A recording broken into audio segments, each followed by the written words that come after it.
boys and girls. Today we are going to learn about the Russian Revolution. That was the worst Russian Revolution Russian accent I've ever had. But here's the deal, okay? Now, this may seem totally off subject because we are in the middle of World War One. But if you remember, we talked about when we were talking about who's on whose side. When we talked about the original Allied powers, and it was Russia and Great Britain and France. And then when we got towards the end of the war, we noted that the Russians were out of the war. Okay, so this is sort of happening right smack in the middle of World War One. And this is an important revolution because it's really going to change the way Russia looks, especially during World War II and during the Cold War. We know that Russia will be our new enemy, and they won't be known as Russia. They will be known as the Soviet Union. So we need to understand what happened. Where did all this go? Now, this is a pretty short presentation today and isn't going to take very long to get through. It's a very odd revolution in a lot of ways, but it's an important one because, like I said, it does change the landscape of things. Okay, so Russia was not prepared for World War One.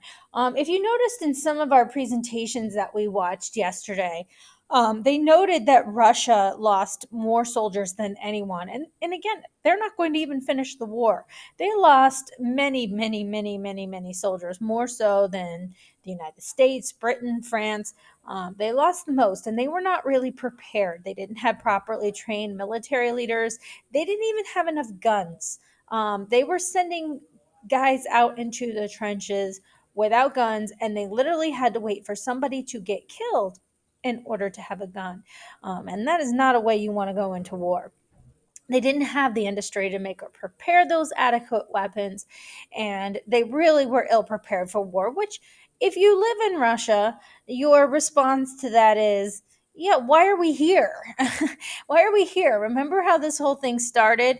And the reason why they were there is because they were defending France, who was their ally, and, going also with Serbia, who was their ally, who started this whole thing. So they were in a war that they didn't really want to be, and they certainly are having a hard time at home.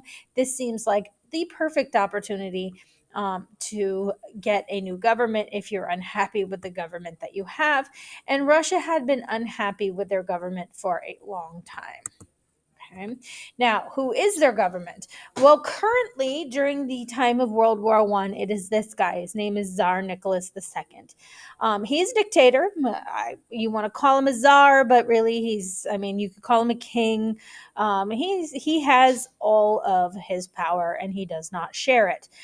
There is a legislative body in Russia known as the Duma, but for hundreds of years, none of Tsar Nicholas's predecessors had used the Duma, had gone to the Duma for anything, or if they had, it really was not for anything important and really did not allow the Duma to make any decisions.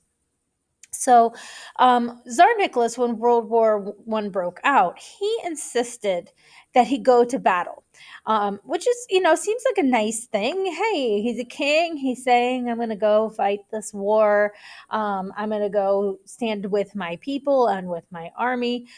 Sounds like a good thing, but again, he's leaving Russia at a bad time when Russia is basically falling apart at the seams. There's a lot of revolutionary activity going on in Russia, even when they left. Other parties are rising up and sort of battling some of the powers that the Tsar had. So he goes into battle. He leaves his wife in charge of his country while he's gone, and revolution begins when he's away. So watch out! Here comes the Russian Revolution. This is a picture of Nicholas Romanov. All right, Alexandria was his wife, and she was very close to this peasant man. And this peasant man who claimed he had very special powers.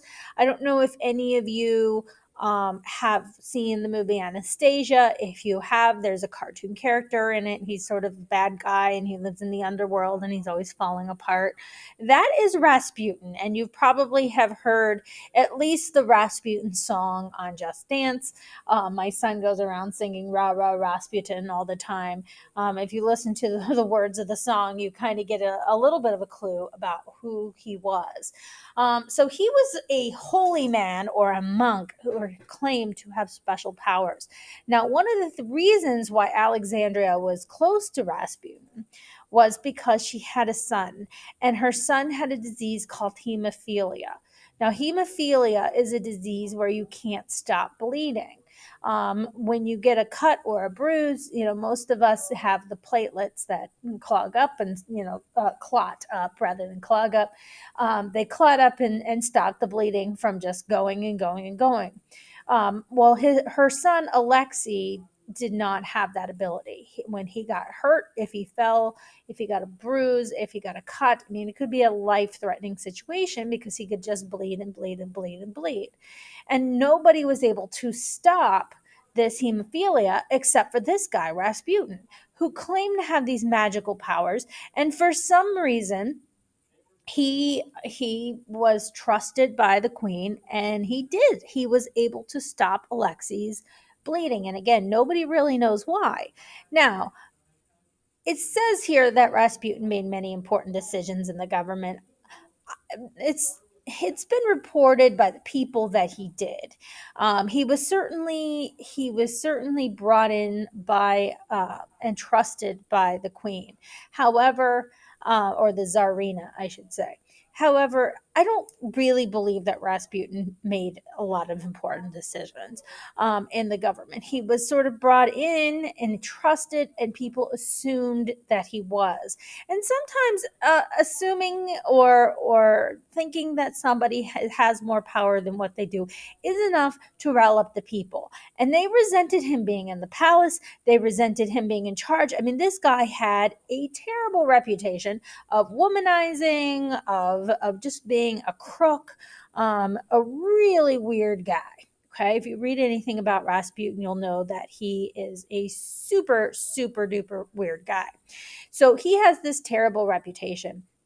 And uh, the people decide that they're going to kill him. They're going to go after him. And so they actually poison him with wine, poison wine, and then they shoot him 3 times. They tie up his hands. They throw him into a river with a brick on his foot. And when they drag his body out of the water, they find that he had untied himself before he actually drowned. So this was a guy who did not die easily, which is another reason why people just think he's kind of creepy. If you notice in the movie Anastasia, he's always falling apart because of how many times he had been murdered, but yet he was not dead, okay, or was still able to come back. All right, this is Rasputin. Down here is Rasputin alive. This is his morgue photo when they dragged him out of the river to make sure that he was dead, not looking so good. Although I'm not sure he looked so good when he was alive. He was pretty creepy dude for sure. Now, the actual revolution starts in March of 1917. As you note, this is still in the middle of World War One. Women were standing in line, waiting for bread because there was a scarcity. Some of it because of the war, and some of it because everything was being rationed, so there was very little supply for everyone to have. Now, as you know, with supplies, when supply is low, guess what happens to the price of something? It skyrockets. Rockets. So you have these women who are standing in line for bread that they cannot afford, and giving up a day's work when they should be working and not getting paid, and again trying to get bread that they may or may not actually be able to get, and they really can't afford. So they start to riot, and they start to protest and riot, and things kind of go from there. Eventually the factories are going to be shut down, and there's going to be rioting throughout Russia. Okay. Now, as I mentioned to you earlier, the Duma was this legislative organization that could only be called by the Tsar, but the Tsar is not there. So they met anyway, even though the Tsar did not give them permission to meet, and they meet on March 12th. They wanted the Tsar to step down because the army was not supporting him, and both the rich and the poor were no longer supporting him, and things were not looking good for the Tsar.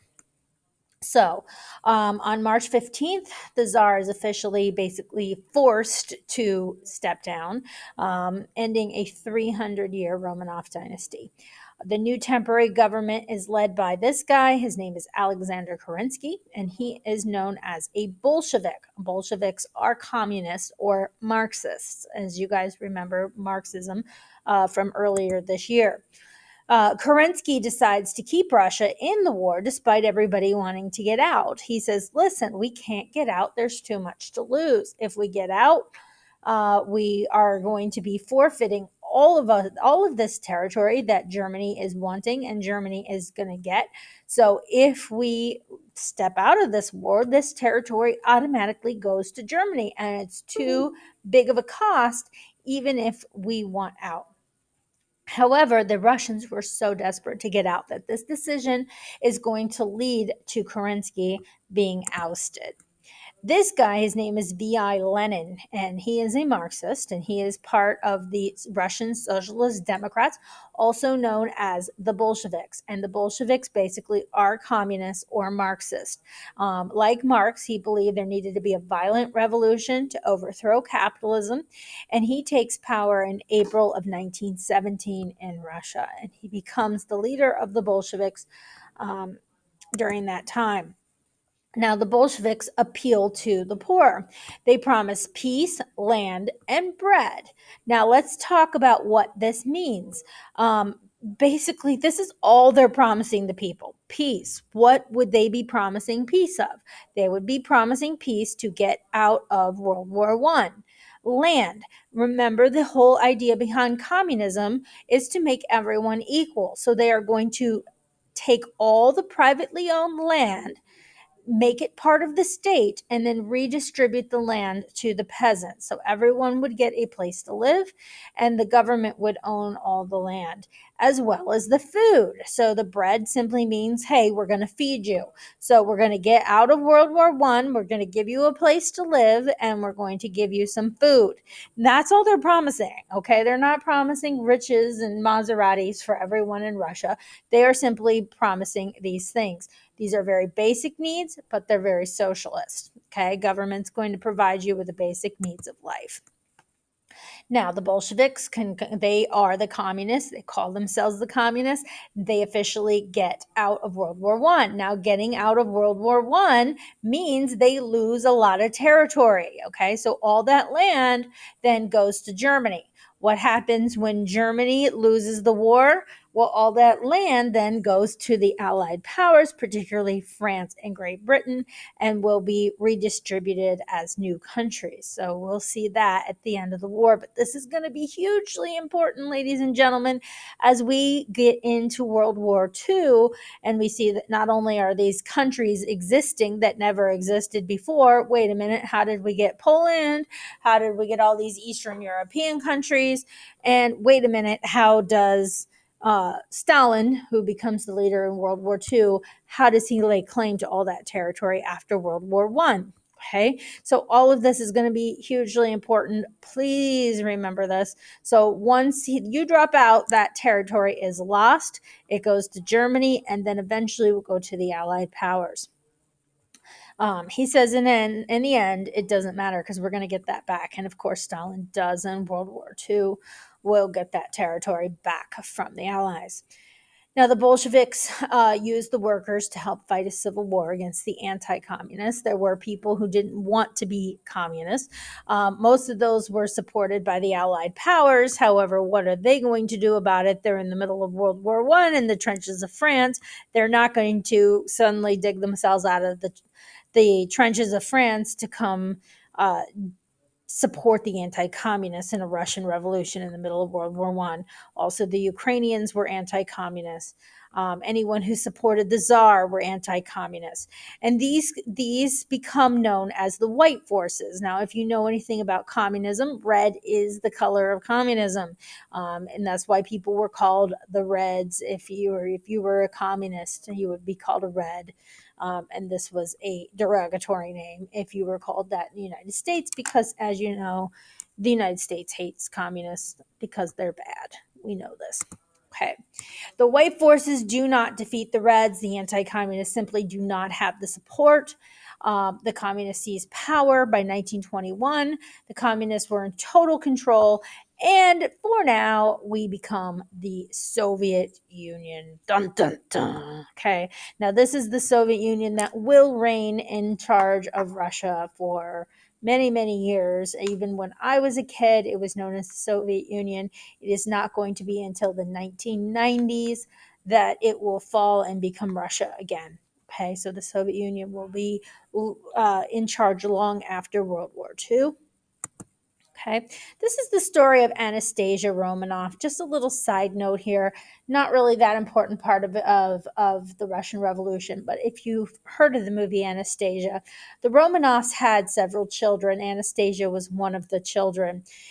When they found all the bodies of the Romanovs, which were all murdered and killed, by the way, they took them into a barn and they charred them. They set them on fire. One of the bodies was missing, and that was one of the daughters, Anastasia.